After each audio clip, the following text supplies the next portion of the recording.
You talk too much, Mom. It's exhausting for Lily. Maybe you should just be quiet. The words hit me like ice water, freezing every storytelling cell in my 72-year-old body.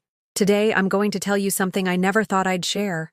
If you also believe that we still have value, even after 60, type 1 in the comments. And please leave a like and subscribe. Let's show them we're strong together. My name is Evelyn Margaret Harrison, and for 43 years I was the keeper of our family's stories. I lived in a cozy 2-bedroom house on Maple Street in Springfield, Illinois, the same house where I raised my son David, where my late husband George planted the oak tree that now shades our front porch. The walls were painted a warm cream color that caught the afternoon sunlight just right, and every surface held photographs spanning 5 decades. David's first steps, his graduation, his wedding day, and most precious of all, my granddaughter Lily's bright smile. That Tuesday afternoon started like any other. I wore my favorite lavender cardigan, the one David bought me for Mother's Day 3 years ago, and had just finished baking chocolate chip cookies, the smell still lingering in the kitchen like a warm hug. My arthritis was acting up again, making my fingers stiff as I arranged the cookies on my grandmother's china plate. But the anticipation of Lily's visit always made the pain bearable. At precisely 3:30, I heard the familiar sound of Sarah's Mercedes pulling into my driveway. Through the lace curtains, I watched my 4-year-old granddaughter practically bouncing in her car seat, her golden curls catching the sunlight.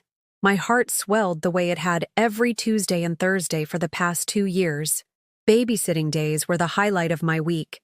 The days when my house came alive with giggles and questions and the beautiful chaos that only a child can bring. "Grandma Evie!" Lily burst through my front door like a tiny hurricane, her backpack dragging behind her, her light-up sneakers blinking with each step. She wore a pink unicorn dress that was already stained with what looked like grape juice from lunch. I knelt down carefully, my knees protesting every movement, and opened my arms wide. "My little sunshine," I whispered, breathing in that unique scent of childhood. Strawberry shampoo, playground dirt, and pure innocence. "Grandma made your favorite cookies." Sarah stood in my doorway, her designer purse clutched tightly against her navy blazer, checking her Apple Watch for the 3rd time since arriving. At 35, she possessed the kind of polished beauty that came from expensive salons and yoga classes I could never afford on my modest widow's pension. Her blonde hair was pulled back in a perfect bun, not a strand out of place, and her makeup looked like it had been applied by professionals. "I'll be back at 6, she said curtly, not making eye contact. "David's working late again. Try to keep her from getting too wound up before dinner." I nodded, already settling into my worn recliner with Lily curled against my side, her small fingers tracing the embroidered flowers on my cardigan. This was our ritual. Story time before snacks, where I'd weave tales of her daddy's childhood adventures, family legends passed down through generations, and magical stories I'd invented just for her. "Tell me about when Daddy was little," Lily said, her blue eyes, so much like David's, looking up at me with complete trust and fascination. I smiled, feeling the familiar warmth spread through my chest. "Well, when your daddy was exactly your age, he decided he was going to dig a hole to China in our backyard. He spent 3 entire days with his little red shovel, digging and digging, getting absolutely filthy. Your grandpa George and I would peek out the kitchen window and just laugh until our sides hurt." "Did he make it to China?" Lily giggled, already knowing the answer, but loving the suspense. "Oh, sweetheart, he made it about 2 feet down before he hit the sprinkler pipe. Water shot everywhere. Your daddy came running into the house, soaking wet and covered in mud, shouting, 'Mommy, I found the ocean.' We had to explain that China was a little bit further than our backyard." Lily's laughter filled every corner of my living room, bouncing off the family photos and making the house feel alive again. For 45 minutes, I told story after story. How David had tried to teach our old dog Rusty to read, how he'd hidden vegetables in his pockets during dinner, how he'd built a fort out of couch cushions that stayed up for 3 weeks because he'd engineered it so carefully. Then Sarah appeared in the doorway. She must have come back early, though I hadn't heard her car. She stood there with her arms folded across her chest, her face tight with an expression I'd seen before, but never quite understood. Impatience mixed with something colder. Judgment, maybe. Or barely contained irritation. "You talk too much, Mom," she said, her voice carrying the sharp edge of someone who'd been holding back criticism for far too long. "It's exhausting for Lily. All these endless stories about David's childhood. Maybe you should just be quiet." The words hung in the air like smoke from a fire, acrid and choking. I felt my throat close up, my carefully crafted story dying mid-sentence. Lily looked between us, confusion replacing the joy that had been lighting up her face moments before. "But I like Grandma's stories," Lily said in a small voice, her bottom lip trembling slightly. "Well, sometimes grown-ups need quiet time too," Sarah replied, not looking at me but speaking directly to Lily. "Why don't you go wash your hands for dinner?" I sat frozen in my recliner, my hands trembling slightly as the full weight of her words settled into my bones. Too much. Exhausting. Just be quiet. The phrases echoed in my mind, each repetition cutting a little deeper.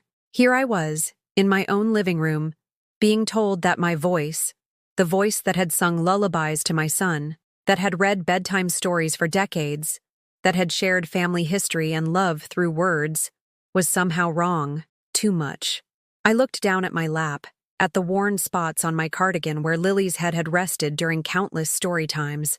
The silence stretched between us, heavy and uncomfortable, filled with all the words I couldn't say, all the stories that suddenly felt foolish and unwanted. I should get her things ready," I managed to whisper, my voice barely audible even to myself. Sarah was already gathering Lily's backpack, her movements efficient and final. "Come on, Lily. Time to go home." I watched them leave from my window, Sarah's Mercedes disappearing down Maple Street as the sun began to set behind the oak tree George had planted so many years ago. The house felt different now, not just quiet, but hollow. The smell of chocolate chip cookies seemed cloying instead of comforting, and the family photos on my walls looked back at me like silent witnesses to my humiliation. That night, I sat in my kitchen with a cup of tea growing cold in my hands, staring at the phone and wondering if I should call David. But what would I say? That his wife thought his mother talked too much? That the stories I'd been telling for 4 decades were suddenly exhausting? That I felt smaller and more insignificant than I had since George died 10 years ago? Instead, I went to bed early, pulling my quilt up to my chin and listening to the empty house settle around me. For the first time in years, there were no bedtime stories told in my home that night. The next morning, I woke to the sound of rain pattering against my bedroom window, each drop echoing the hollow ache in my chest. Sarah's words from the night before played on repeat in my mind. "You talk too much. Exhausting. Just be quiet." I lay there staring at the ceiling, watching shadows dance across the paint that David had helped me apply 15 years ago when I couldn't afford to hire professionals. As I made my way to the kitchen, my slippered feet padding across the hardwood floors George had refinished by hand, I found myself surrounded by ghosts of conversations that suddenly felt meaningless. The breakfast nook where I'd spent countless mornings listening to David's teenage problems. The living room where I'd held him while he cried over his first heartbreak. The front porch where we'd sat in silence after his father's funeral. No words needed because sometimes love speaks louder than language. Had I really been talking too much all these years? I opened my kitchen cabinet to retrieve my morning coffee mug. A chipped ceramic piece with "World's Greatest Mom" painted in fading letters. A Mother's Day gift from David when he was 12. My hands shook slightly as I measured out the coffee grounds, the familiar routine feeling foreign and mechanical. Through my kitchen window, I could see Mrs. Henderson next door tending to her roses, probably wondering why I wasn't outside with my usual cheerful "good morning" greeting. The coffee tasted bitter. Or maybe that was just the residue of humiliation coating my tongue. I walked to my spare bedroom, which I'd converted into what David jokingly called Mom's Memory Museum. Photo albums lined the shelves, each one meticulously organized and labeled in my careful handwriting. David's baby book. School pictures spanning kindergarten through high school graduation. Family vacations to the Wisconsin Dells, where we'd stayed in budget motels but made million-dollar memories. Wedding photos from David and Sarah's ceremony 7 years ago, where I'd worn a dress I'd bought on layaway for 6 months. I pulled out the album from David's childhood, running my fingers over the plastic sleeves protecting faded Polaroids. There he was at age 4, gap-toothed and grinning, covered in chocolate cake on his birthday.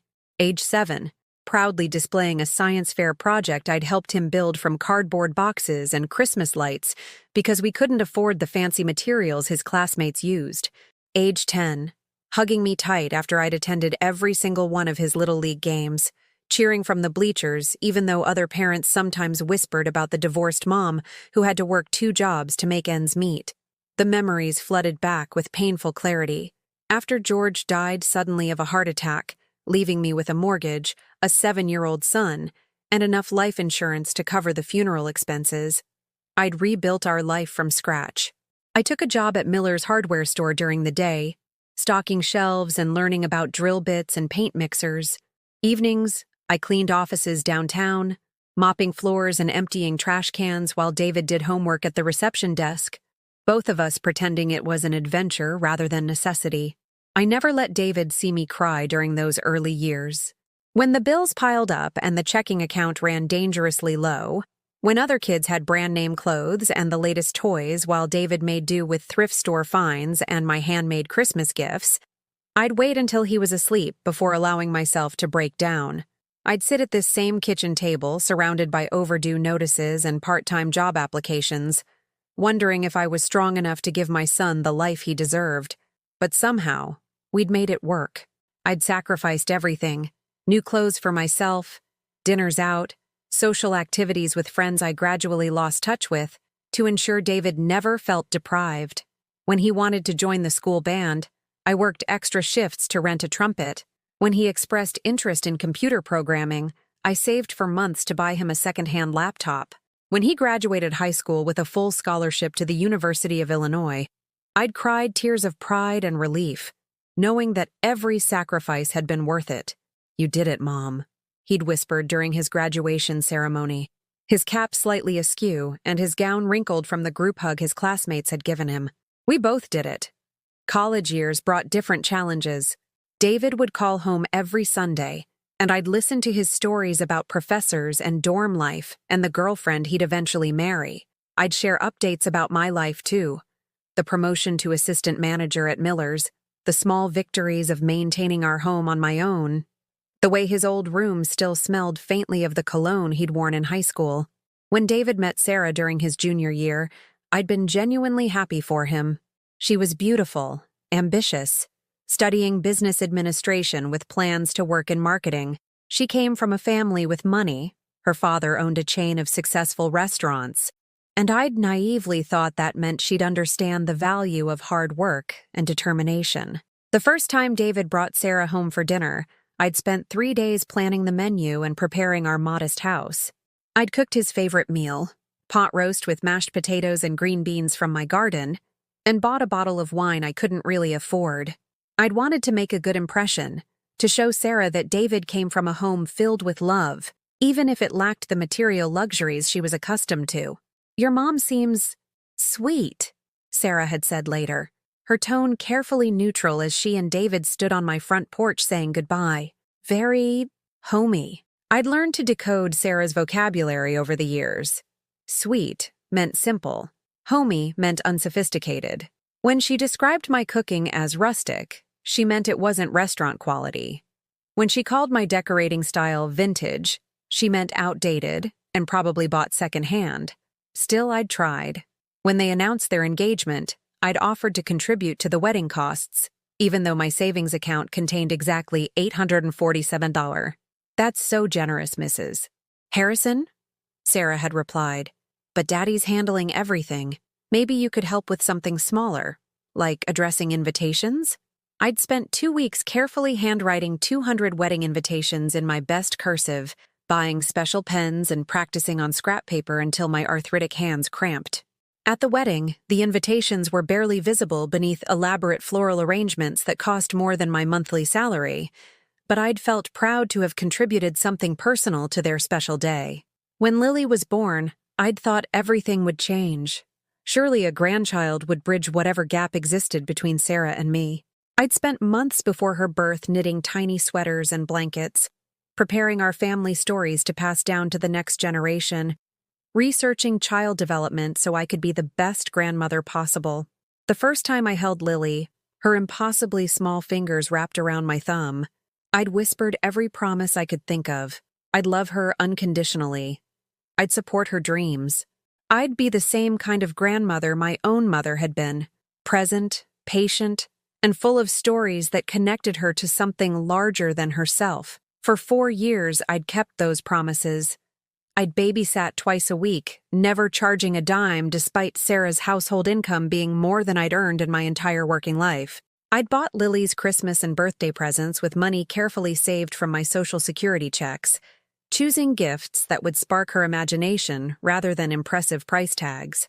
I'd sewn Halloween costumes, baked birthday cakes from scratch, and created treasure hunts that turned my small backyard into magical kingdoms. And through it all, I'd told stories. Stories about her daddy's childhood, about the great-grandparents she'd never meet, about brave princesses and talking animals and magical places where anything was possible. I'd thought these stories were gifts, bridges connecting Lily to her heritage, tools for developing her imagination, expressions of the love I didn't always know how to show in other ways. Now, sitting in my memory-filled spare room with photo albums scattered across my lap, I wondered if I'd been wrong about everything. Had I been fooling myself all these years, thinking my stories mattered? Had I been talking too much, sharing too much, giving too much without anyone actually wanting what I had to offer? The grandfather clock in my hallway chimed noon, and I realized I'd been sitting there for over 3 hours, lost in decades of memories that suddenly felt like evidence of my own delusion. I closed the photo albums carefully, returning them to their designated spots on the shelves, and walked back to my kitchen. The phone sat silent on the counter. No one had called. No one needed to hear my voice today. Maybe Sarah was right. Maybe it was time to just be quiet. Outside my window, Mrs. Henderson had finished with her roses and was heading back inside. The rain had stopped, leaving everything looking washed and somehow cleaner. I poured the rest of my cold coffee down the sink and wondered what people did with their voices when they were no longer allowed to use them for the things that mattered most. In the distance, I heard the faint sound of children playing in someone else's backyard, their laughter carrying on the afternoon breeze like an echo of everything I'd suddenly lost the right to share. Thursday arrived with the kind of gray, oppressive sky that seemed to press down on Springfield like a heavy blanket. I sat at my kitchen table, staring at the clock as it ticked toward 3:30, my usual babysitting time with Lily. But my phone remained silent. No call from Sarah. No cheerful voice asking if I was ready for their little sunshine. Just the hollow tick-tick-tick of time passing without purpose. I'd dressed anyway, out of habit more than hope. My pink blouse, the one Lily always said made me look like a flower, and my comfortable slacks. I'd even baked sugar cookies, cutting them into heart shapes because Lily loved to trace the edges with her tiny finger before taking her first bite. The kitchen smelled like vanilla and butter, scents that usually filled me with anticipation, but today felt like a mockery of my expectations. By 4 o'clock, I knew they weren't coming. By 5, the cookies had grown cold on their decorative plate. By 6, I was sitting in my living room, staring at the empty space where Lily usually curled up against my side, wondering if I'd imagined the warmth that had once filled this house twice a week. The silence wasn't peaceful. It was aggressive, like a living thing that had moved into my home and was slowly consuming everything that had once brought me joy. I tried reading a book, but the words blurred together. I attempted to watch my evening programs, but the canned laughter from the television felt like salt in an open wound. Friday brought more of the same. Saturday stretched endlessly before me, each hour marked by the absence of small feet running through my hallways, of giggles echoing from my kitchen, of questions that began with "Grandma, why?" and always led to stories that connected us across generations. By Sunday, I couldn't stand it anymore. I drove to David and Sarah's neighborhood, Willowbrook Estates, where the houses sat on perfectly manicured lots, and every driveway contained cars that cost more than I'd made in 3 years at Miller's Hardware. Their colonial-style home was painted a pristine white with black shutters, surrounded by professional landscaping that changed seasonally. Even their mailbox looked expensive, wrought iron with their family name etched in gold letters. I parked across the street, feeling like a stalker, but unable to stop myself from hoping for just a glimpse of Lily playing in their backyard. Through their large bay window, I could see movement inside. Sarah carrying what looked like laundry upstairs. David's figure passing by the kitchen window. Normal family life continuing without any apparent disruption, as if my absence had created no void whatsoever. Then I saw her, my granddaughter, sitting alone at their kitchen table, coloring in a book with the intense concentration that 4-year-olds bring to important projects. She looked smaller somehow, viewed from this distance, more isolated than I'd ever seen her in my own home. I wanted to knock on their door, to scoop her into my arms and carry her back to my house where stories waited to be told and cookies sat ready to be shared. Instead, I drove home and cried until my chest ached. Monday morning brought an unexpected visitor. Mrs. Patterson from down the street stood on my front porch, her gray hair perfectly styled despite the early hour, holding a casserole dish covered with aluminum foil. "Evelyn, dear," she said, her voice carrying that particular tone older women use when they're about to deliver news you don't want to hear. "I hope you don't mind me stopping by, but I ran into Sarah at the grocery store yesterday, and she mentioned that you won't be babysitting Lily anymore." My stomach dropped. What did she say exactly? Mrs. Patterson shifted uncomfortably, the casserole dish wobbling slightly in her hands. "Well, she said you'd decided you needed more time for yourself, that all the babysitting was becoming too much for someone your age. She seemed quite concerned about you, actually. Said you'd been showing signs of fatigue and that she didn't want to burden you anymore." The words hit me like physical blows. Sarah had twisted everything, transforming my humiliation into a narrative where I was the one who'd chosen to step back, where my age and capability were in question. She'd made me sound like a tired old woman who couldn't handle the responsibility of caring for her own granddaughter. I never said, I began, then stopped. How could I explain the truth without sounding petty or vindictive? How could I tell Mrs. Patterson that I'd been dismissed for talking too much, for being exhausting, for the crime of sharing family stories with a child who seemed to love hearing them? "Of course, dear," Mrs. Patterson continued, her expression softening with what looked like pity. "We all have to recognize our limitations eventually. There's no shame in admitting when things become too difficult." After she left, I sat in my living room holding her tuna casserole and feeling like I'd been erased from my own life story. Sarah hadn't just silenced me. She'd rewritten my narrative entirely. According to her version, I was the fragile grandmother who'd gracefully stepped aside, not the woman who'd been brutally told she talked too much for a 4-year-old to tolerate. The phone rang that afternoon, and for a moment my heart leaped with hope. Maybe it was David, calling to clear up this misunderstanding. Maybe he'd realized how much Lily missed our story times. Maybe. "Mrs. Harrison? This is Jennifer from Little Lamb's Daycare Center. Sarah Morrison gave us your number as an emergency contact for Lily, but she asked us to update our records. She said you're no longer available for pickups or emergency care. Should we remove your name from Lily's file?" Another erasure. Another small death of my role in my granddaughter's life. Yes, I suppose you should update your records," I whispered, my voice barely audible even to myself. "Is everything all right, Mrs. Harrison? You sound upset." How could I explain that I was disappearing from my own family one phone call at a time? That the little girl I'd loved since her first breath was being systematically separated from me? Not through any failure on my part, but because my daughter-in-law found my voice too much to bear. "I'm fine," I lied. "Just update the records." That evening, I decided to call David directly. Surely he would understand. Surely the son I'd raised with stories and sacrifice would recognize the injustice of what was happening. I dialed his number with trembling fingers, rehearsing what I'd say, how I'd explain my side without sounding accusatory.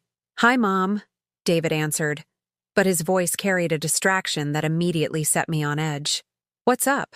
I'm actually in the middle of putting Lily to bed." That's partly why I'm calling," I said, my carefully rehearsed words suddenly abandoning me.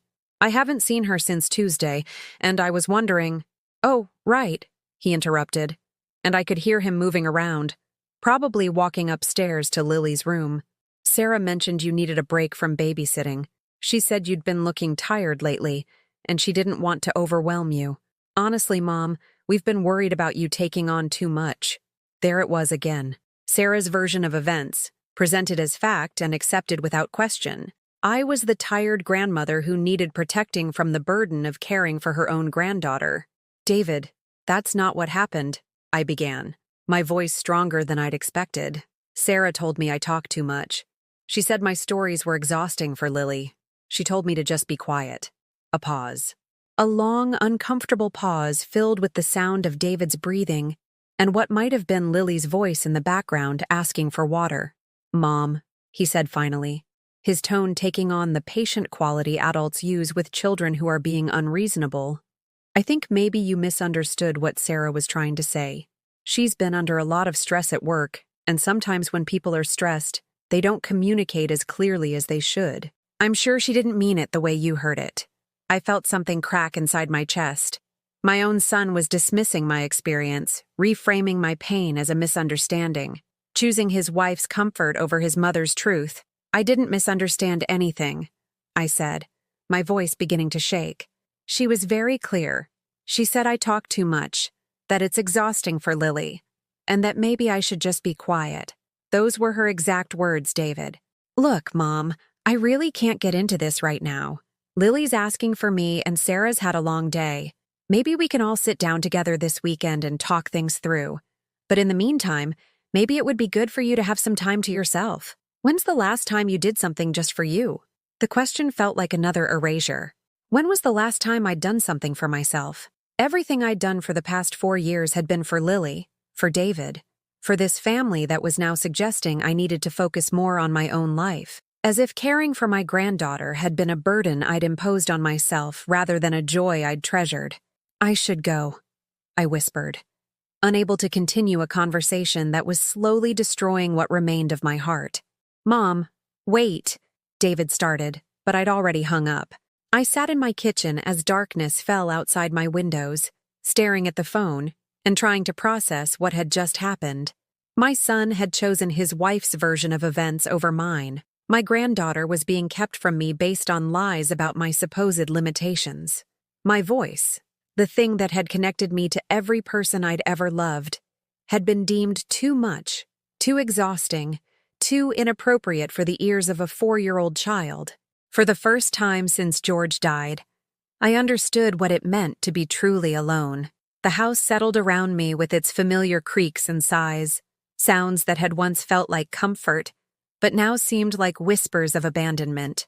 Tomorrow would bring another silent day, another day without small arms around my neck, without questions that led to stories, without the sound of my granddaughter's laughter filling spaces that now echoed with nothing but my own increasingly quiet breathing. I looked at my reflection in the kitchen window, seeing a woman I barely recognized. When had I become someone whose love was too much? When had my stories become exhausting rather than treasured? When had my voice become something that needed to be silenced rather than celebrated? Was I used? The question formed in my mind like a small, sharp knife, cutting through decades of assumed love and revealing something darker underneath. Had I been nothing more than free childcare? Convenient when needed and disposable when inconvenient? The possibility was too terrible to fully consider, but it settled into my consciousness anyway, taking root in the fertile soil of my growing despair. 3 weeks had passed since I'd last held my granddaughter.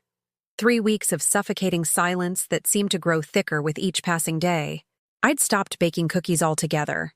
The smell of vanilla and brown sugar had become too painful, a reminder of Tuesday and Thursday afternoons that no longer existed. My house felt like a museum of abandoned routines, each room echoing with the ghost of a purpose I was no longer allowed to fulfill. That morning, I'd finally worked up the courage to try one more time. I called David's house at exactly 9 a.m., when I knew Sarah would be at her marketing job downtown and David would be working from his home office. Maybe without Sarah's influence, my son would listen. Maybe he'd remember the mother who'd sacrificed everything to give him opportunities she'd never had. But it was Sarah who answered, her voice crisp and professional, even though she should have been at work. "Oh, hi, Mom," she said, and I could hear papers rustling in the background. "I'm actually working from home today. Lily has a little stomach bug, nothing serious. but the daycare won't take her until she's been fever-free for 24 hours. My heart jumped. Is she okay? Do you need me to come over and help? I could bring some of that ginger tea recipe that always helped David when— No, that's really not necessary, Sarah interrupted, her tone suggesting the very idea was inappropriate. I've got everything under control. Besides, you know how these childhood bugs are. Very contagious. We wouldn't want you to get sick at your age. There it was again.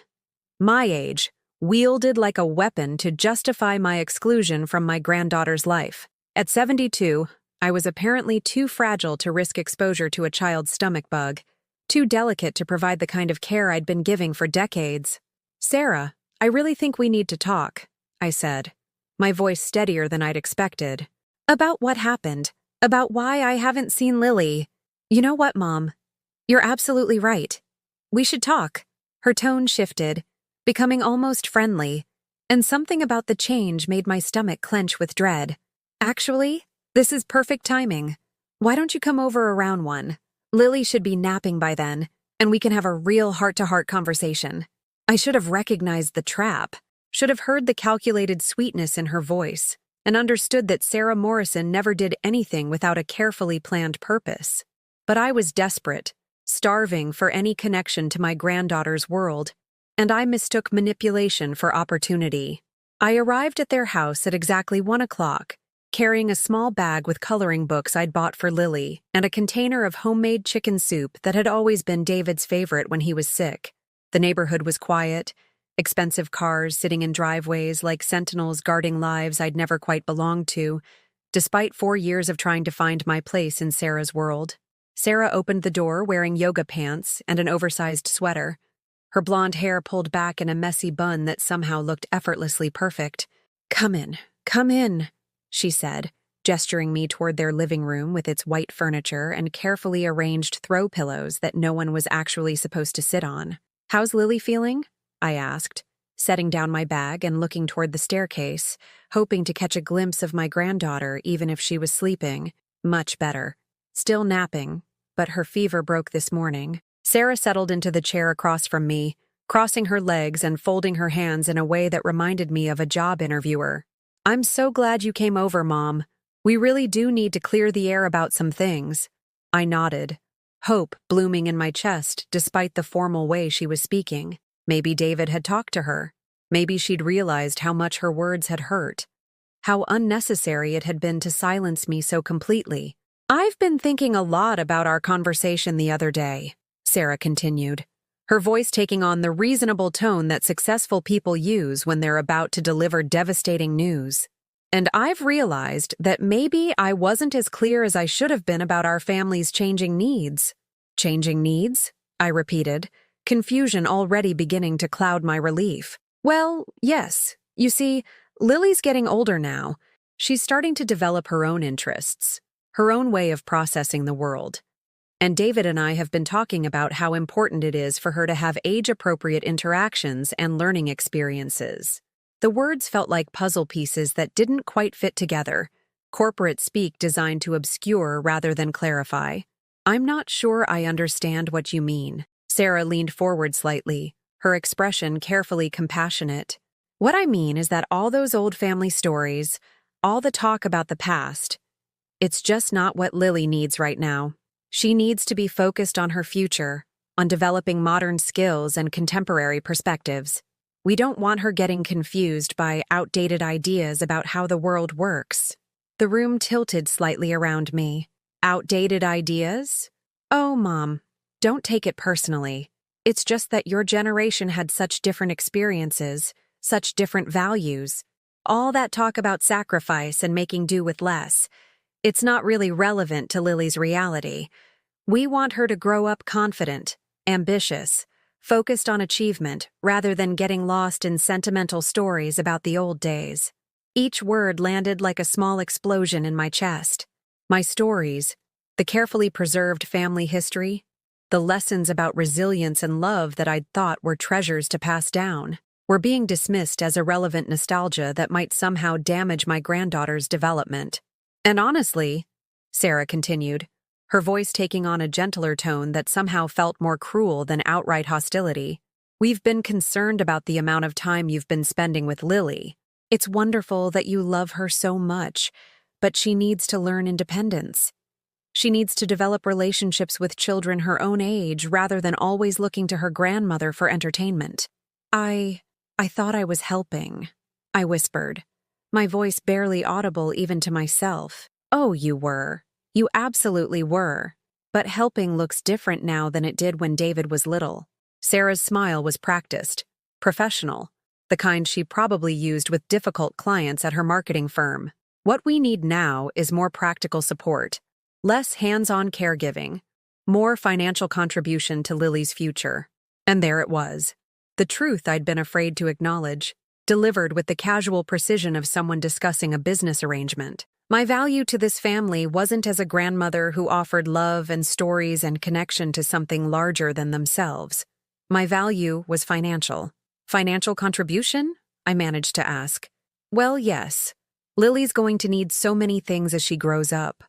Dance lessons, summer camps, eventually college tuition. David and I have been talking about setting up an education fund, and we thought maybe you'd want to be the primary contributor. You know, since you don't have other grandchildren to worry about, and since your expenses are probably pretty minimal at this stage of your life. The words hit me like ice water. They'd calculated my worth down to my Social Security payments and my modest savings account. They'd determined that my value lay not in the love I offered freely, but in the money I could provide to fund a lifestyle I'd never been able to afford for my own son. I live on a fixed income, I said, my voice sounding foreign to my own ears. My Social Security and a small pension from Miller's Hardware. I don't have thousands of dollars to contribute to. Oh, Mom, I know you're not wealthy, but think about it. You own your house outright, right? That's equity just sitting there. And really, how much space does one person need? There are some lovely senior communities around here, much more appropriate for someone your age. The proceeds from selling your house could fund Lily's entire education, and you'd be so much more comfortable in a place designed for your needs. I stared at her, unable to process what I was hearing. She wanted me to sell my home, the house where I'd raised David, where George and I had built our life together, where every room held memories I'd treasured for decades, to fund my granddaughter's future while moving myself into what she called a senior community, but which sounded suspiciously like a place where inconvenient elderly relatives were stored away from the lives of busy families. You want me to sell my house? I repeated, certain I'd misunderstood something fundamental about this conversation. I want you to consider what would be best for everyone, Sarah replied, her tone suggesting this was a perfectly reasonable request. You'd be more comfortable, Lily would have her education secured, and David and I wouldn't have to worry about maintaining 2 properties as we all get older. 2 properties. As if my home was somehow their responsibility, their burden to manage rather than my sanctuary to preserve. But where would I live? I asked, my voice small and lost. Oh, there are so many options. Sunset Manor has a wonderful reputation, and it's only 15 minutes away. They have activities, meal programs, transportation services. You'd probably make lots of new friends your own age. Much better than sitting alone in that big old house with nothing but memories for company. The cruelty was breathtaking in its casual delivery. My memories, decades of love and loss and triumph and struggle, reduced to nothing but lonely obsessions that needed to be replaced with organized activities and supervised social interactions. I stood up slowly, my legs unsteady beneath me. I need to go. Mom, please don't be upset. This is exactly the kind of emotional reaction that shows why this change would be good for you. You're too attached to the past, too resistant to moving forward with your life. But I was already gathering my bag, my untouched soup container, my coloring books that Lily would never see. As I walked toward their front door, I heard a small voice from the top of the stairs. Grandma Evie? I looked up to see Lily standing on the landing in her pajamas, her hair messy from sleep, her favorite stuffed elephant clutched in her arms. Her face lit up with the kind of pure joy that had once made my entire week worthwhile. Lily, honey, go back to your room, Sarah called sharply. Grandma was just leaving, but I missed her stories, Lily said, her bottom lip beginning to tremble. Can she tell me about when Daddy was little? Not today, sweetheart. Sarah replied, moving toward the stairs. Remember what we talked about? Grandma's going to be very busy from now on. I looked up at my granddaughter's confused face, at the love and trust that still lived in her 4-year-old eyes, and felt my heart break completely. She didn't understand why her grandmother had suddenly vanished from her life. She didn't know that her mother had decided my voice was too much, my love too overwhelming, my presence too disruptive to the carefully curated childhood they were designing for her. I love you, Lily, I whispered, my voice cracking. I love you too, Grandma. Will you come back tomorrow? I couldn't answer. Couldn't speak past the boulder of grief that had lodged itself in my throat. Instead, I walked out of their house and drove home through tears that made the familiar streets of Springfield blur into watercolor impressions of a life I was no longer allowed to fully live. That night, I sat in my kitchen with a cup of tea growing cold in my hands, finally understanding the full scope of what had been done to me. I hadn't just been silenced. I'd been systematically devalued, reduced from beloved grandmother to inconvenient burden, from treasured family member to potential financial resource. The question that had been haunting me for weeks finally had its answer. Yes, I had been used. For 4 years, I'd provided free childcare while believing I was sharing love. I'd given my time, my energy, my stories, and my heart, while they calculated how much more they could extract from me before disposing of what remained. I was 72 years old, and I'd just discovered that the family I'd sacrificed everything for saw me as nothing more than equity to be liquidated. I didn't sleep that night. Instead, I sat at my kitchen table until dawn, staring at the stack of bills I'd been putting off, the bank statements that showed my modest savings account, the deed to my house that George and I had worked 23 years to pay off. In the pale morning light filtering through my lace curtains, everything looked different somehow, not like the cozy sanctuary I'd always treasured, but like assets being appraised by people who saw dollar signs where I saw memories. The phone rang at exactly 8 a.m. Sarah's voice, bright and artificially cheerful, as if our conversation the day before had been perfectly normal rather than devastating. Good morning, Mom. I hope you had time to think about our discussion yesterday. David and I were talking last night, and we wanted you to know that we've already reached out to a few real estate agents in the area, just to get some preliminary information, of course. No pressure at all. I gripped the phone tighter, my knuckles white against the plastic. You called real estate agents about my house? Oh, just informally. We wanted to help you understand your options. Did you know your property has increased in value significantly over the past few years? With the location and the lot size, you're sitting on quite a nest egg. One agent said houses in your neighborhood are selling for upwards of $200,000. $200,000. More money than I'd seen in my entire lifetime, and yet the number felt like a price tag attached to my soul. Every dollar represented a memory that would be sold to strangers. The kitchen where I'd taught David to cook scrambled eggs. The living room where George and I had danced to Glenn Miller records. The backyard where I'd hung clothes on a line every sunny Monday for 4 decades. Sarah, I never agreed to sell my house. Of course not. We're just exploring possibilities. But think about it logically, Mom. You're rattling around in that big old place all by yourself. The maintenance alone must be exhausting at your age. Wouldn't it be nice to have someone else worry about leaky faucets and storm damage and yard work? The condescension in her voice was like sandpaper against my already raw nerves. I wasn't rattling around in my home. I was living in it, maintaining it, caring for it the way George had taught me. Yes, there were challenges. The gutters needed cleaning, and the front steps were getting harder to navigate in winter. But these were my challenges, my responsibilities, my choices to make. I need to go, I said, my voice barely above a whisper. Wait, Mom, there's something else. We've scheduled a visit to Sunset Manor for this Saturday. Just a tour, nothing formal, but they have an opening in their assisted living wing, and these spots go quickly. I really think you should keep an open mind about— I hung up the phone.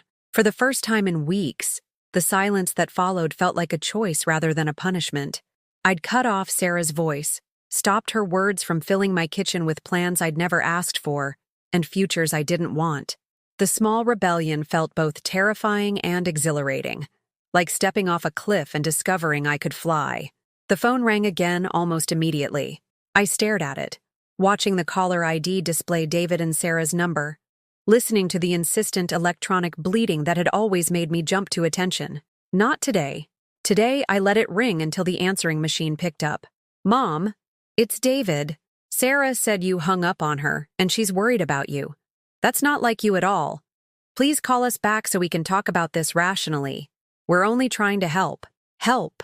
The word had been weaponized against me, turned into a justification for dismantling my entire life. They were helping me by silencing my voice, helping me by taking away my granddaughter, helping me by selling my home and storing me in a facility where my inconvenient independence could be managed by professionals. I walked through my house slowly, seeing it with new eyes.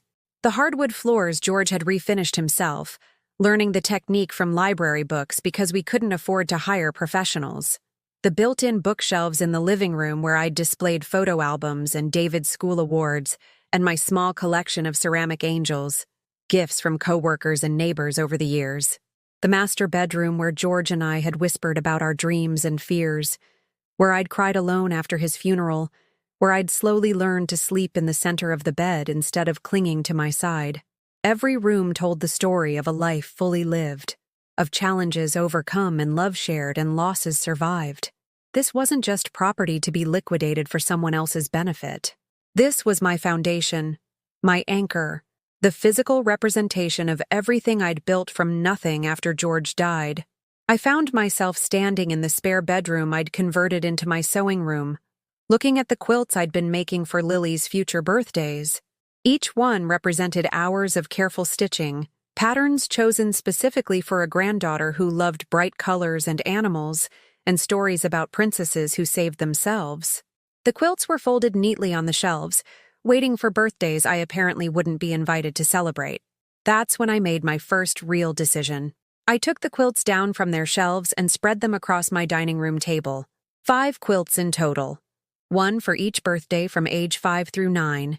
Each more complex than the last, as I'd planned to teach Lily about craftsmanship and patience, and the satisfaction of creating something beautiful with your own hands. The final quilt, meant for her 9th birthday, featured an intricate pattern of storytelling trees, each branch meant to represent a family tale I'd planned to share when she was old enough to understand them fully. I folded each quilt carefully and placed them in acid-free storage boxes I'd bought specifically for preservation. Then I wrote a letter on my best stationery, the cream-colored paper with tiny roses along the border that I'd been saving for special occasions. "My dearest Lily," I began, my handwriting more careful than it had been in years. "These quilts were made for you with more love than I know how to express in words. Each stitch represents a hope I have for your future, a story I wanted to share, a lesson I wanted to teach. By the time you read this letter, you'll be old enough to understand that sometimes the people who love us most have to step back to protect both themselves and the children they adore.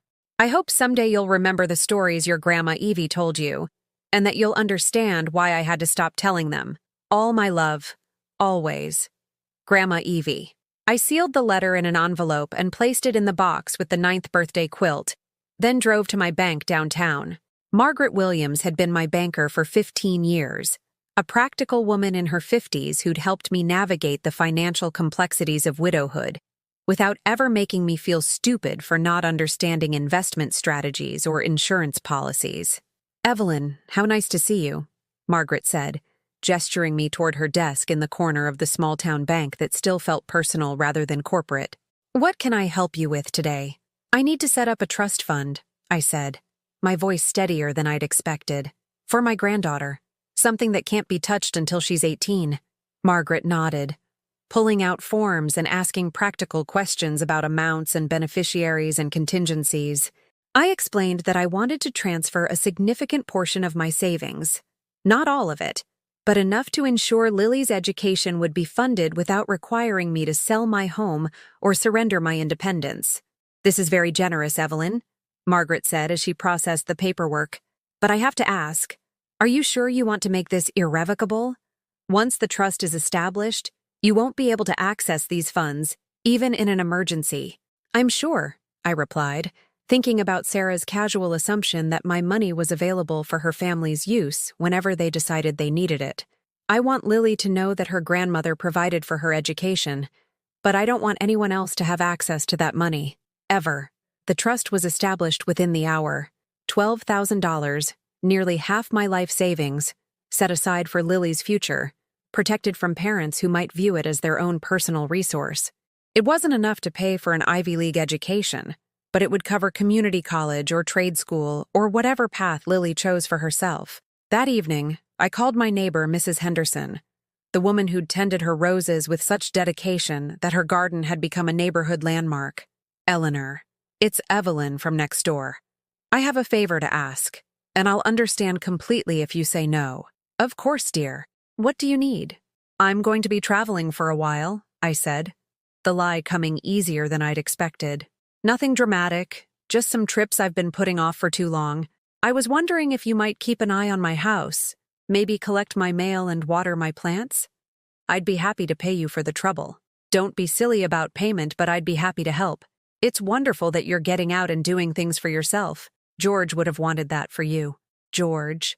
I'd been so focused on the family that remained that I'd almost forgotten the husband who'd loved me for who I was, rather than what I could provide.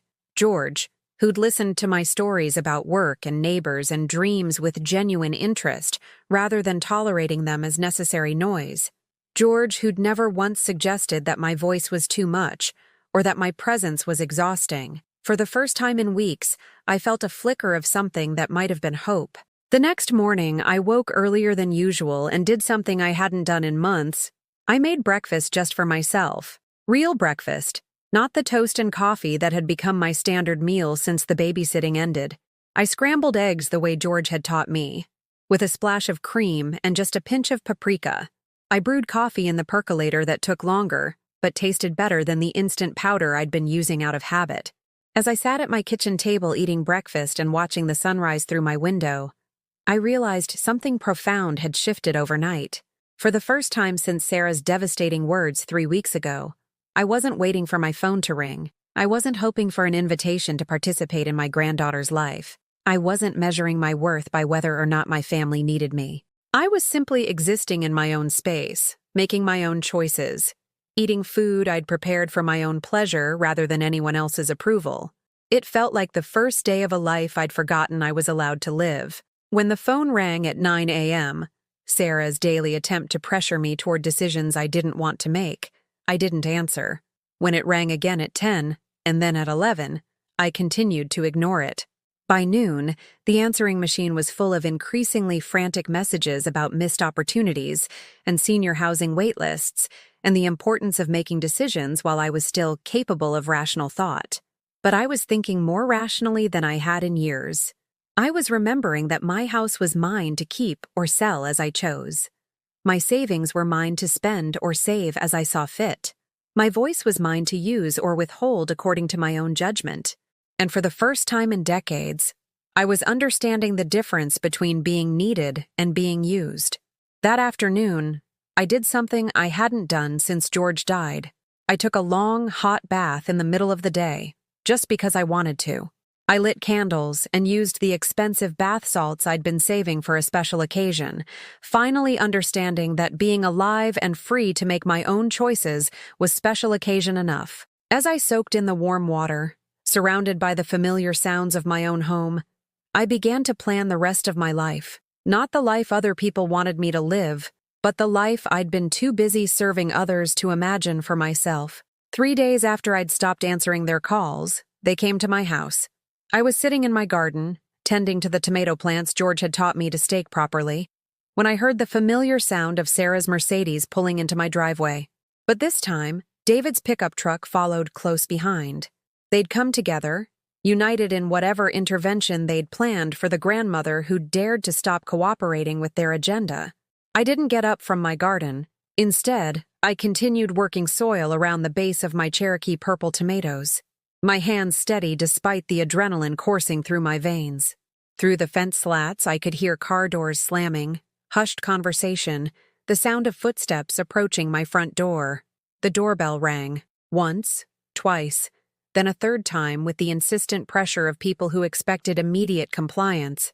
When I didn't respond, I heard David's voice calling through the door. "Mom? We know you're home. Your car's in the driveway, and Mrs. Henderson said she saw you in the garden this morning." Mrs. Henderson. Of course they'd questioned my neighbors, treating my absence from their demands like a missing person case that required investigation. "Mom, please open the door. We're worried about you." Worried.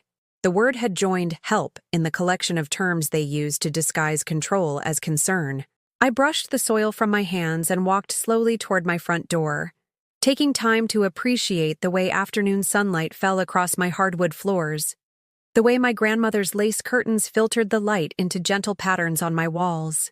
When I opened the door, David stood on my front porch looking genuinely distressed, his dark hair disheveled as if he'd been running his fingers through it repeatedly. Behind him, Sarah wore an expression of carefully controlled impatience, her designer handbag clutched against her chest like armor. "Thank God," David said, stepping forward as if to embrace me.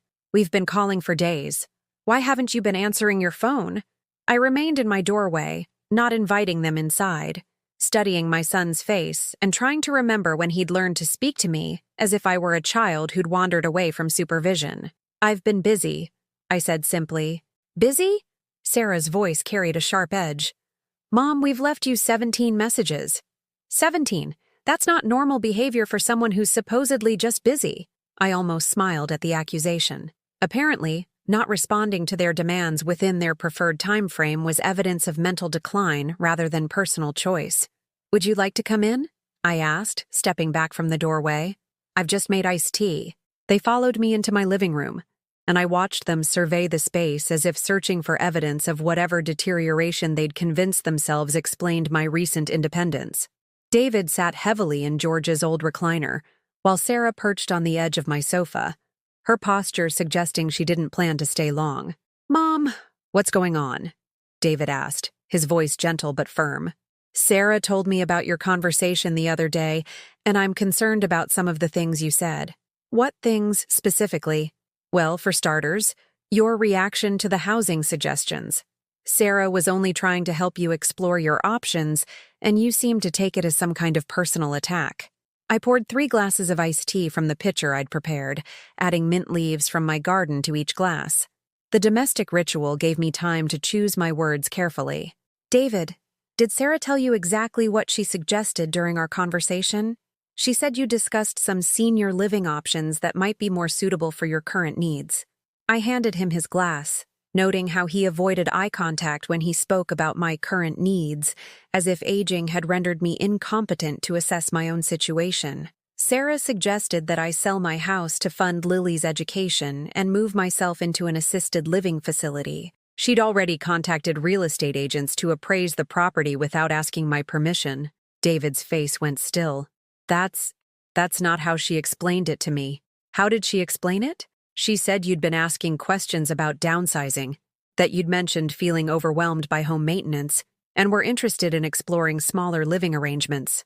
I turned to look at Sarah, who was staring into her iced tea, as if it contained secrets she'd rather not reveal. "Sarah, did I ever mention feeling overwhelmed by home maintenance?" You implied it," she said, her voice defensive. "You talked about how hard it was to keep up with everything by yourself." "When did I say that?" "I don't remember the exact conversation, but it was clear that you were struggling with—" "I never said that." My voice was quiet but firm. "I've never once complained to you about maintaining my home, because I don't struggle with it. This house is not a burden to me. It's my sanctuary, my security, and my choice." David set down his glass with a sharp click against my coffee table. "Mom, maybe we should focus on moving forward rather than relitigating who said what when." "Moving forward toward what, David? Toward me selling the home your father and I worked 23 years to pay off? Toward me surrendering my independence because your wife finds my presence inconvenient?" "That's not fair," Sarah said, finally looking up from her tea. "I never said you were inconvenient. You said I talked too much. You said my stories were exhausting for Lily. You told me to just be quiet. I was having a stressful day. I may have spoken more harshly than I intended. And since that day, I haven't seen my granddaughter once." "Not once, Sarah. You've systematically excluded me from her life while telling people that I chose to step back because I was too tired to handle the responsibility. David leaned forward in his chair. Mom, that's not what happened. Then what did happen, David? Explain to me why I went from babysitting Lily twice a week to being completely cut off from her life. Explain why Mrs. Patterson stopped by to offer me sympathy casseroles because she'd heard I was too elderly and frail to care for my own granddaughter anymore. The silence that followed was heavy with implications none of us wanted to address directly. David looked at Sarah. Sarah looked at her hands. And I watched them both realize that their carefully constructed narrative was unraveling in real time. Look, Sarah said finally, maybe we all could have communicated better. But the bottom line is that David and I need to make decisions based on what's best for our family. And right now, what's best for Lily is stability, routine, and age-appropriate influences. Age-appropriate influences? I repeated, feeling something cold and sharp crystallize in my chest. I'm her grandmother, Sarah. I'm not an influence. I'm family. Of course you're family. But families evolve, and roles change as children grow up. Lily needs to be around people who understand the world she's growing up in, not people who are stuck in the past. There it was. The truth, delivered with the casual cruelty that only comes from people who genuinely believe their perspective is the only valid one. I was stuck in the past. My stories, my values, my very existence was somehow damaging to a 4-year-old child who'd spent 2 years running to my arms with pure joy every Tuesday and Thursday afternoon. David, I said, turning to my son and ignoring Sarah completely, do you agree with that assessment? Do you think I'm stuck in the past? Do you think the stories I told you about your grandparents, the family history I shared with you growing up, was somehow harmful to your development? David's face flushed red.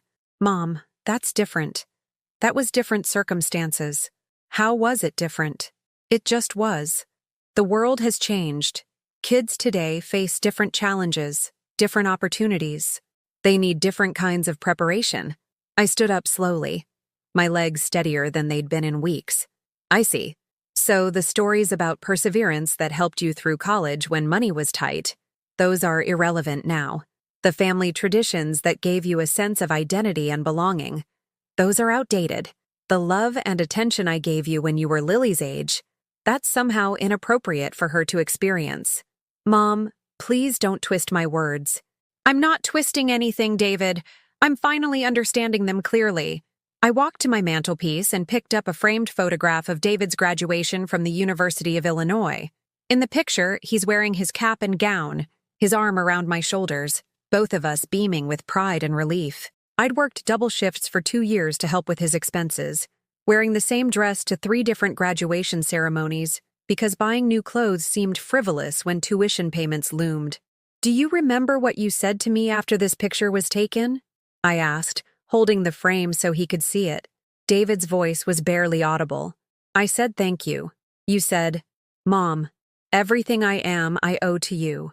Every story you told me, every sacrifice you made, every lesson you taught me, it all led to this moment. Do you remember that? Yes. And now you're sitting in my living room, telling me that those same stories, those same lessons, those same expressions of love are somehow inappropriate for your daughter to receive. Sarah stood up abruptly. This is exactly the kind of emotional manipulation we were afraid of. David, we need to go. But I wasn't finished. Sarah, you want to know what emotional manipulation looks like? It's telling a grandmother she talks too much when she shares family stories. It's rewriting history to make her seem like the one who chose to step away from her granddaughter's life. It's pressuring her to sell her home to fund an education that you could afford yourselves if you made different choices about your own spending priorities. Our spending priorities are none of your business, Sarah snapped, her composure finally cracking. You made them my business when you suggested I liquidate my assets to solve your financial planning problems. David stood up, looking between his wife and his mother like a man watching a train wreck in slow motion. Both of you, please. This isn't solving anything. You're right, I said, setting the graduation photo back on the mantelpiece with deliberate care. This isn't solving anything, because there's nothing to solve. I'm not a problem that needs fixing, David. I'm your mother, and if you can't see the difference, then perhaps it's time for both of you to leave. Sarah grabbed her purse and headed toward the front door. "Come on, David. We tried to do this the easy way." "The easy way?" I called after her. "What's the hard way, Sarah? Are you planning to have me declared incompetent? Are you going to claim I'm a danger to myself and others because I refuse to sell my home on your timeline?" She turned back, her face flushed with anger and something that might have been fear. "Don't be ridiculous. But we won't stand by and watch you make decisions that hurt our family." "Hurt your family how? By maintaining my independence? By refusing to fund your lifestyle? By wanting a relationship with my granddaughter that doesn't require me to sell my soul to afford it?" David lingered in my doorway, looking back at me with an expression I'd never seen before. Part guilt, part anger, part something that might have been recognition. "Mom, this doesn't have to be so complicated." "You're right," I said, my voice steady and clear. "It doesn't. You can choose to value me for who I am rather than what I can provide. You can choose to let your daughter know her grandmother instead of protecting her from family stories that apparently threaten her development. You can choose to respect the woman who raised you instead of treating her like an inconvenient obligation. Or you can't. But either way, I'm done apologizing for taking up space in my own life." After they left, I sat in George's recliner and looked around my living room, at the photos chronicling decades of love and loss, at the furniture we'd chosen together, and the quilts I'd made during long winter evenings, at the space where I'd raised a son who'd apparently learned to see his mother as more burden than blessing. For the first time since this nightmare began, I felt something that might have been peace, not happiness. That would come later, if it came at all, but peace. The peace that comes from finally understanding where you stand, who values you, and what you're willing to sacrifice versus what you're no longer willing to give. I was 72 years old, and I was done shrinking myself to fit into other people's comfortable expectations of who I should be.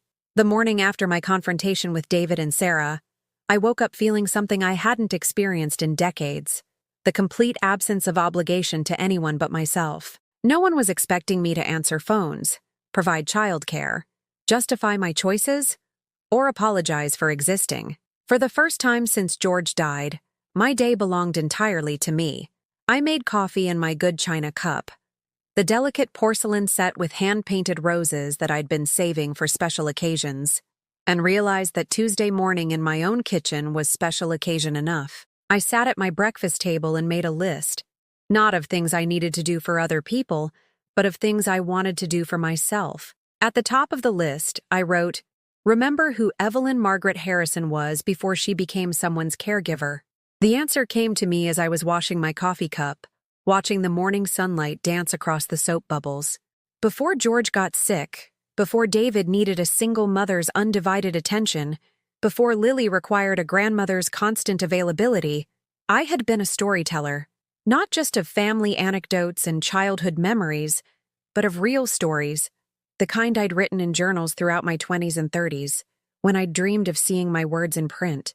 I went to my bedroom closet and pulled down a dusty cardboard box from the top shelf, my hands trembling slightly as I removed the lid. Inside were dozens of notebooks, their pages filled with stories I'd written during those precious evening hours when David was asleep and the house was quiet. Love stories and mysteries, tales of women who found strength they didn't know they possessed, adventures that took place in worlds where age was wisdom rather than limitation. I'd stopped writing when George's illness demanded every spare moment, then forgot to start again after he died because David's needs seemed more pressing than my own creative impulses. Somewhere along the way, I'd convinced myself that storytelling was a luxury I couldn't afford, a selfish indulgence that took time away from more important responsibilities. But as I read through pages I'd written 40 years ago, I discovered something remarkable. My voice, the voice Sarah had deemed too much, was actually quite beautiful when I allowed it to speak freely. My stories had humor and heart, insight born from experiences that had taught me about resilience and loss, and the complicated nature of love. That afternoon, I drove to the Springfield Public Library, a beautiful Carnegie building where I'd spent countless hours during David's childhood, helping him with school projects and checking out books we couldn't afford to buy. The librarian at the information desk, a young woman with kind eyes and purple hair, directed me to the community meeting room where a writers' group gathered every Tuesday evening. "We're always looking for new members," she said enthusiastically, "especially people with life experience who have stories to share. The group is very supportive. No one's there to compete or criticize, just to encourage each other and celebrate the joy of putting words on paper." That evening, I found myself sitting in a circle with 12 other people, ranging in age from a college student writing her first novel to a retired teacher working on his memoirs. When they invited newcomers to introduce themselves and share what kind of writing they did, I almost chickened out. Then I remembered Sarah's voice. "Maybe you should just be quiet." "My name is Evelyn Harrison," I said, my voice stronger than I'd expected. "I used to write stories a long time ago. I stopped for various reasons, but I'd like to start again. I suppose I write about women who discover they're stronger than they thought they were." An older gentleman named Frank, who was working on a collection of essays about his experiences as a Korean War veteran, smiled warmly. "Those are the best kinds of stories, Evelyn. The world needs more of them." That night, I went home and did something I hadn't done in 40 years.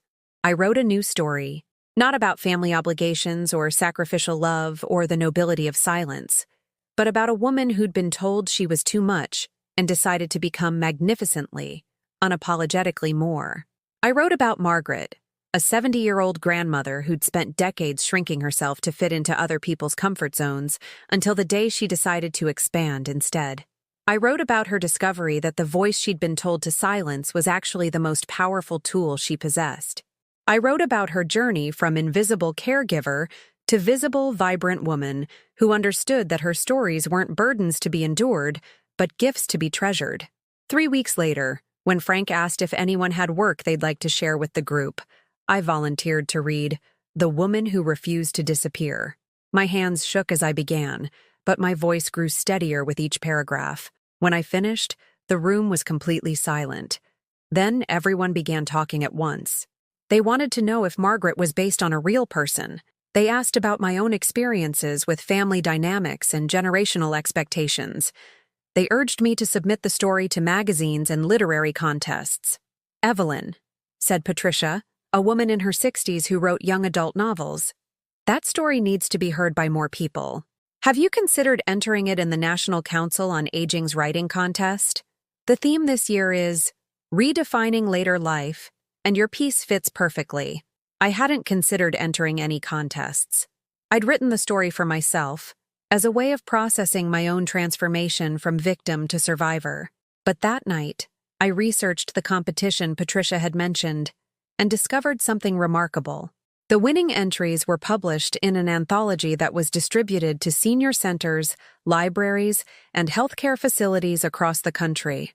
The grand prize winner received a $5,000 award and was invited to read their work at the National Conference on Aging in Chicago.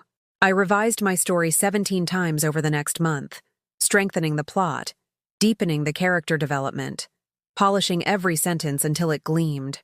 When I finally submitted The Woman Who Refused to Disappear, I included a cover letter that explained how the story had emerged from my own recent experiences with family expectations and personal awakening. Meanwhile, my days had developed a new rhythm that had nothing to do with anyone else's schedule. I wrote in the mornings when my mind was clearest. I tended my garden in the afternoons, finding metaphors for growth and renewal in the way my tomatoes stretched toward sunlight. I read voraciously in the evenings, rediscovering authors I'd loved in my youth, and discovering new voices that spoke to experiences I'd thought were too private to share. I joined a community garden project where seniors taught urban farming techniques to young families. I volunteered at the Literacy Center, helping adult learners improve their reading skills, while they helped me remember the pure joy of watching someone discover the power of words. I took a watercolor painting class at the community college, laughing at my terrible initial attempts, while marveling at how therapeutic it was to create something beautiful just because I wanted to.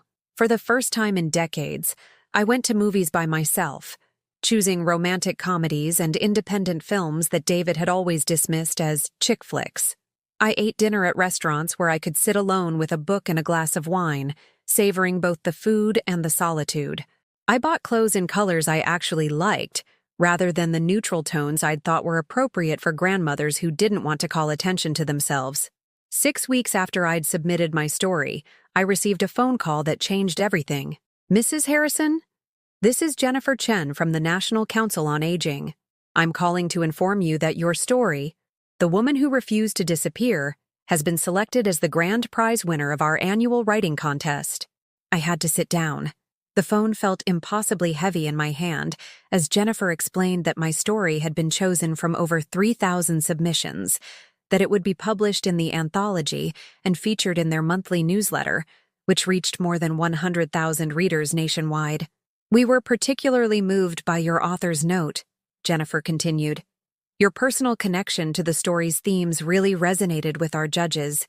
Would you be available to attend our national conference in Chicago next month to accept the award and read an excerpt from your winning piece?" Chicago. A stage. An audience of hundreds of people who wanted to hear my story, my voice, my words. The irony was so perfect it made me laugh out loud. "Mrs. Harrison, are you all right?" "I'm wonderful," I said, and meant it completely. I'd be honored to attend your conference. That evening, I called Mrs. Henderson to share my news. She was delighted, of course, and insisted on taking me out to dinner to celebrate. As we sat in the Italian restaurant downtown, raising glasses of wine to toast my unexpected literary success, she asked a question that made me pause. "Evelyn, have you told David and Sarah about your writing? About the award?"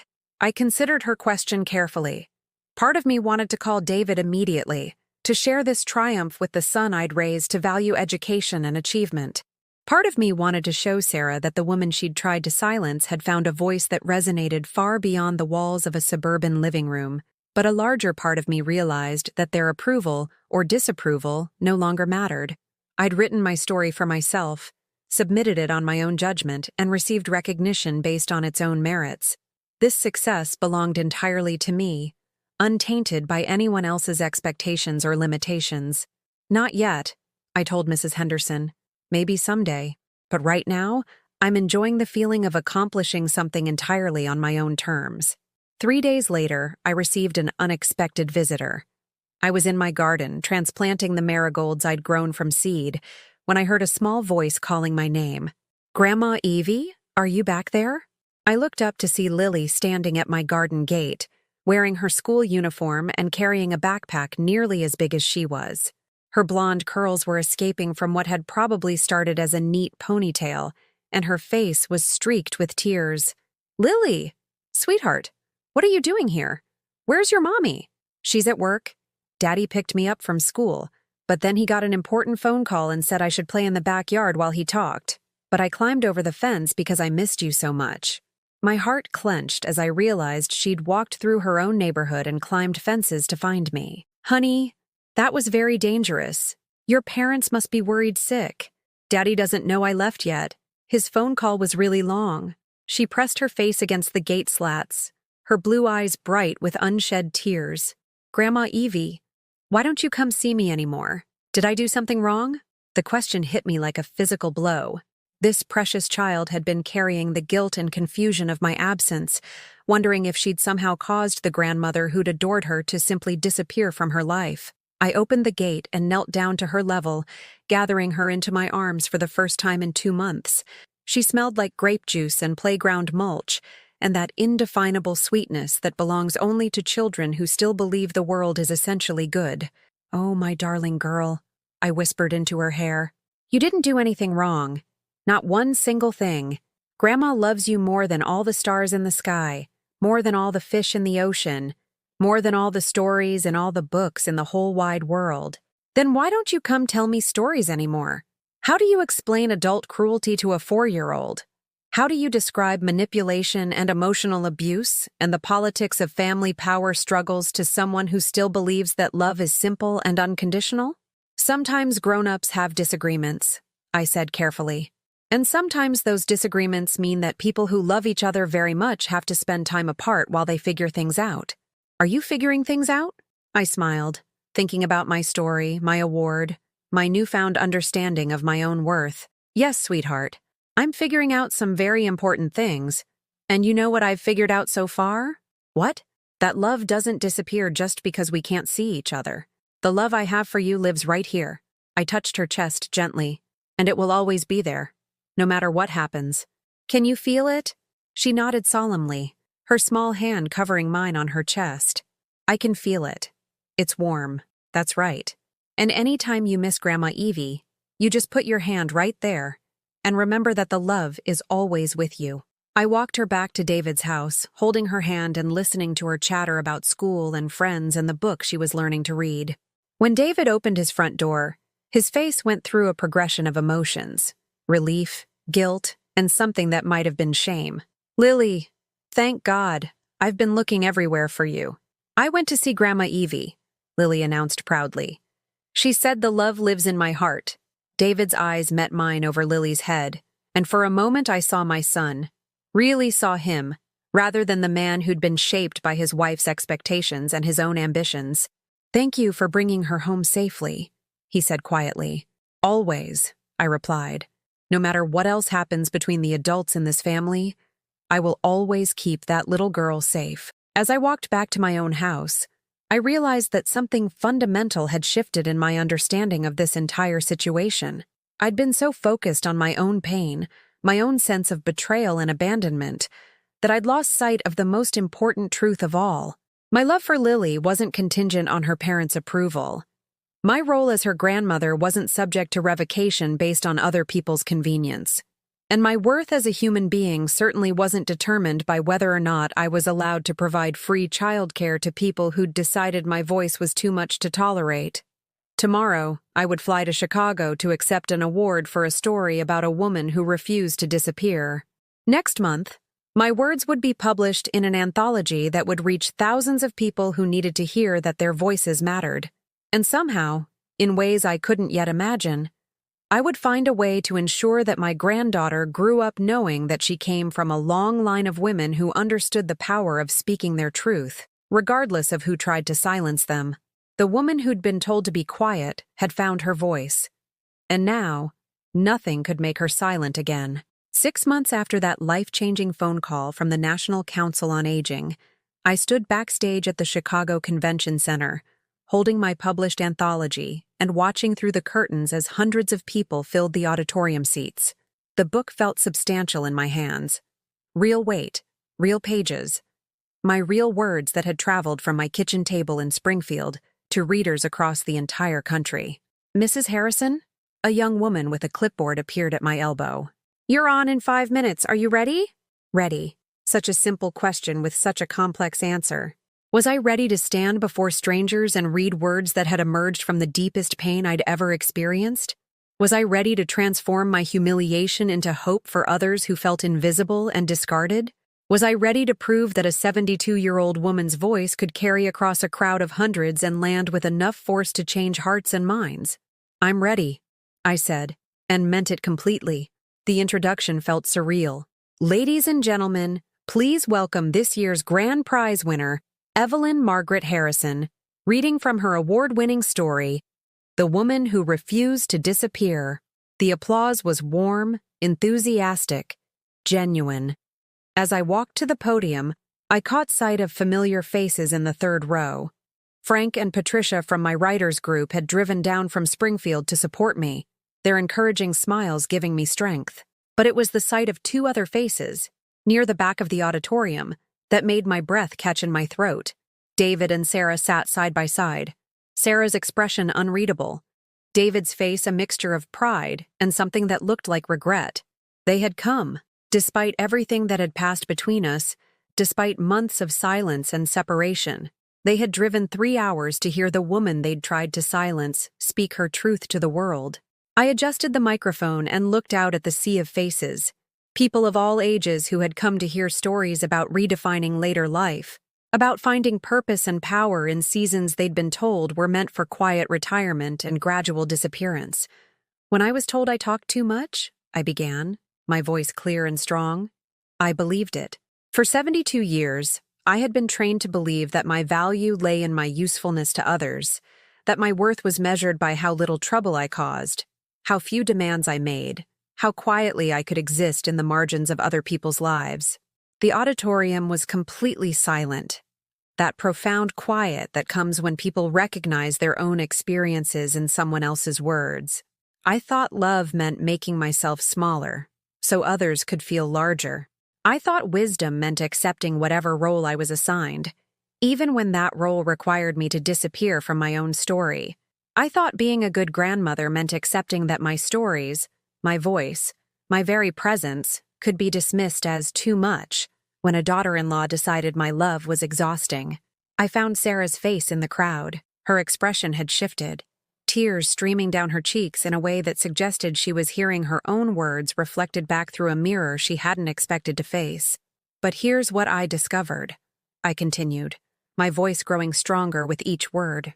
The people who tell you that you're too much are usually the ones who are offering too little. The voices that demand your silence are afraid of what the world might hear if you speak your truth. And the family members who treat your love as a burden rather than a gift are the ones who have forgotten what love actually looks like. The applause started before I'd even finished the sentence, building like a wave that rolled from the front rows to the back. I waited for it to subside, using the moment to gather my thoughts for the most important part of my story. 6 months ago, I was convinced that my voice didn't matter, that my stories were irrelevant, that my perspective was outdated and unwanted. Today, I stand before you holding a book that contains my words, words that thousands of people have read, words that have generated letters from readers who recognize their own experiences in my story. I held up the anthology, its cover gleaming under the stage lights. This book exists because I refused to accept someone else's definition of my worth, because I chose to speak when I was told to be silent, because I decided that a woman who has lived 7 decades and raised children and buried a husband and survived countless challenges might actually have something valuable to say about resilience and strength and the complicated nature of love. The standing ovation started in the middle of the auditorium and spread like wildfire. Frank was wiping his eyes. Patricia was clapping so hard I worried about her arthritis. And in the back, David was on his feet, applauding with the kind of fierce pride I hadn't seen from him since his college graduation. When the noise finally died down, I had one more thing to say. To everyone in this audience who has been told they're too much, too loud, too opinionated, too demanding, too difficult to manage, you are not too much. You are exactly enough. Your voice matters. Your stories have value. Your perspective is needed. And anyone who tries to convince you otherwise is simply afraid of your power. After the reading, as I stood in the lobby signing copies of the anthology, person after person approached with their own stories of being silenced, dismissed, or devalued. A woman in her 80s told me about the family who'd moved her to assisted living against her will. A man in his 70s shared how his adult children had stopped visiting after he'd remarried following his wife's death. Dozens of people who'd been made to feel invisible found validation in words that had emerged from my own journey through darkness. But it was the conversation with David and Sarah that would stay with me longest. They waited until the crowd had dispersed, until I'd signed the last book and thanked the last reader. Then David approached hesitantly, Sarah hanging back as if uncertain whether she was welcome in this moment. "Mom," he said, his voice thick with emotion. I had no idea you could write like that. I had no idea you felt. Felt what, David? Felt so alone. Felt so dismissed. Felt like we'd... He stopped, unable to finish the sentence. Like you'd treated me as if my voice didn't matter? He nodded, tears streaming down his face. I'm so sorry. I'm so incredibly sorry. We got so caught up in our own stress, our own concerns, that we forgot to see you as a person rather than just a grandmother who was supposed to fit into whatever role we assigned you. Sarah stepped forward then, her face ravaged by the kind of crying that comes from deep recognition of your own failures. "Mrs. Harrison, Evelyn, Mom," she began, struggling with what to call me now that the power dynamics had shifted so completely. "I need to apologize, not just for what I said that day, but for everything that led up to it. For treating you like hired help rather than family, for making you feel like your love was a burden, for trying to erase you from Lily's life because I was too immature to appreciate what you were offering." I looked at this woman who had wielded such casual cruelty just months before, who now stood before me broken and humbled by the realization of what she'd done. "Sarah," I said quietly, "I appreciate your apology. But the most important question now is, what happens next? What do you mean? I mean that apologies are easy to offer when someone you've wronged receives public recognition for their pain. The real test is whether you've actually learned something that will change how you treat people going forward. David stepped closer. Mom, we want to fix this. We want Lily to know her grandmother, to hear your stories, to benefit from your love and wisdom. We want to be a real family again. I never stopped being a real family member, David. You stopped seeing me as one. The truth of that statement hung in the air between us, simple and devastating and impossible to argue with. You're right, Sarah said, her voice barely above a whisper. You're absolutely right, and I don't know how to fix what I've broken. I looked at them both. My son who'd allowed his wife's insecurities to override his own judgment, and the daughter-in-law who'd been so threatened by my voice that she'd tried to silence it completely. They looked genuinely remorseful, genuinely changed by what they'd witnessed tonight. But forgiveness, I'd learned, wasn't about making other people feel better about their failures. It was about freeing yourself from the poison of resentment while maintaining the wisdom to protect yourself from future harm. Here's what I know, I said finally. Lily is my granddaughter, and I love her unconditionally. That love doesn't depend on your permission or your approval. If you want me to be part of her life, I'm here. But I'm here as myself, as a woman with opinions and stories, and a voice that I'm no longer willing to moderate for anyone's comfort. We understand, David said quickly. We want that. We want you to be yourself. And if I'm ever again told that I talk too much, or that my stories are inappropriate, or that my presence is exhausting, this relationship ends permanently. I won't subject myself to that kind of treatment again, and I won't risk Lily witnessing her grandmother being devalued and dismissed. Sarah nodded vigorously. Never again. I promise you, never again. I studied their faces, looking for signs of the resentment that might fester beneath forced politeness, the subtle eye rolls that might signal their continued belief that I was being too dramatic or demanding. Instead, I saw something I'd never expected to see from either of them: respect. They were looking at me not as an elderly relative to be managed, but as a person who had just commanded the attention and admiration of hundreds of people. They were seeing me not as free childcare or a potential financial resource, but as a woman with talents and achievements and a voice that resonated far beyond the walls of their suburban home. There's something else, I added. I've started a writing workshop for seniors at the community center. Every Thursday afternoon, we help older adults tell their stories and find their voices. Lily is welcome to join us sometimes, if she'd like to learn about the power of words and the importance of speaking your truth. She would love that, David said, his voice warm with genuine enthusiasm. She's always asking about stories, about where they come from and how people think them up. For the first time in months, I smiled at my son with uncomplicated joy. Well, then I guess she comes by it honestly. 3 weeks later, Lily sat in my kitchen eating cookies I'd baked specifically for her visit. Her eyes wide with fascination as I told her the story of how Grandma Evie became a published author. So when Mommy said you talked too much, Lily said, her 4-year-old logic cutting straight to the heart of things, you decided to talk to the whole world instead? Something like that, sweetheart. And the whole world liked your talking? The whole world understood that everyone's voice matters, even grandmothers who some people think are too old to have important things to say. Lily considered this seriously, swinging her legs from the kitchen chair that I'd pulled up close to mine. Grandma Evie? Yes, my darling? When I grow up, I want to write stories too. Stories about little girls who are never too much. I gathered her into my arms, breathing in that sweet scent of childhood and possibility, feeling my heart expand with a love that no one would ever again tell me was excessive or inappropriate. Then that's exactly what you'll do, I whispered into her hair. And I'll be right here to cheer you on, every single word of the way. Outside my kitchen window, Mrs. Henderson was tending her roses, their blooms more magnificent than ever in the late afternoon sunlight. My tomatoes were heavy with fruit, my herbs were flourishing, and my writing notebook lay open on the counter, filled with new stories waiting to be told. At 72 years old, I had learned the most important lesson of my life. Your voice is your power, and no one has the right to take that power away from you. The people who try to silence you are simply afraid of what the world might learn if you speak your truth. Have you ever been told you were too much by someone who was offering too little? Have you experienced the pain of having your voice dismissed or your stories devalued by people who should have treasured them? Share your story in the comments below. Let's remind each other that our voices matter.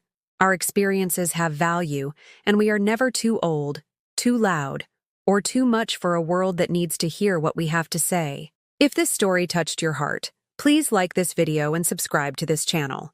Together, we can make sure this message reaches someone who needs to hear that their voice matters. Their stories have power, and they are absolutely enough exactly as they are.